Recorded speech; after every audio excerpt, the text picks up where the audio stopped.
তোমাদের সাথে তো অনেক রকম মাছের রেসিপি শেয়ার করেছি। আজ তোমাদের সাথে শেয়ার করব দই পাবদার রেসিপি। আশা করছি তোমাদের রেসিপিটা খুব ভালো লাগবে। তো চলো দেখে নাও রেসিপিটা।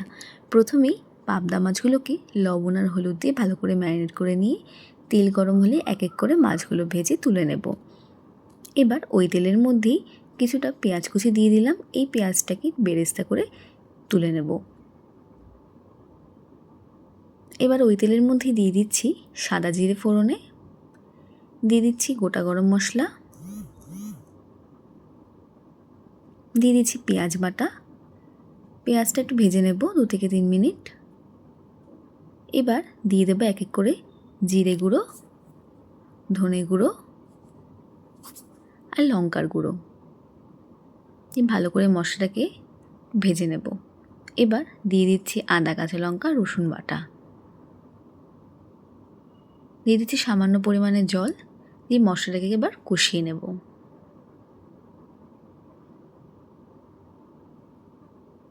যেহেতু এটা দই পাবদা হবে তাই এবার দিয়ে দিচ্ছি 100 গ্রাম মতো টক দই। এই সময় গ্যাসের ফ্লেমটাকে লো রাখবো, না হলে কিন্তু টক দই কেটে যেতে পারে।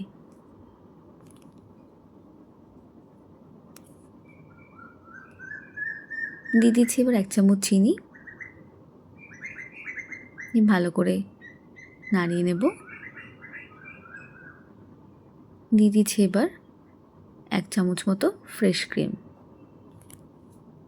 ফ্রেশ ক্রিম দিলে কিন্তু রান্নার টেস্টটা দারুণ হয়ে যায়। আরও মশলাটা ভালো করে আমার কষানো হয়ে গেলে দিয়ে দিচ্ছি এবার পরিমাণ মতন জল।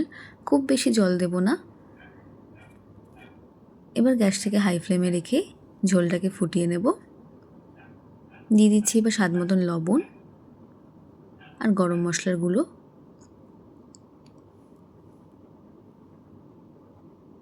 দিয়ে দিচ্ছি সামান্য পরিমাণে ঘি। ভালো করে নাড়িয়ে নেব। ঝোলটা প্রায় হয়ে আসলে দিয়ে দিচ্ছি এবার বেরেস্তা করে রাখা পেঁয়াজটা। দিয়ে দিচ্ছি এবার এক এক করে মাছের পিসগুলো। দিয়ে আবারও কিন্তু 3 থেকে 4 মিনিট ভালো করে রান্না করে নেব। তাহলে মাছগুলোর মধ্যে ভালো করে মশলাটা ঢুকে যাবে। তাহলেই কিন্তু তৈরি হয়ে যাবে দই পাবদা।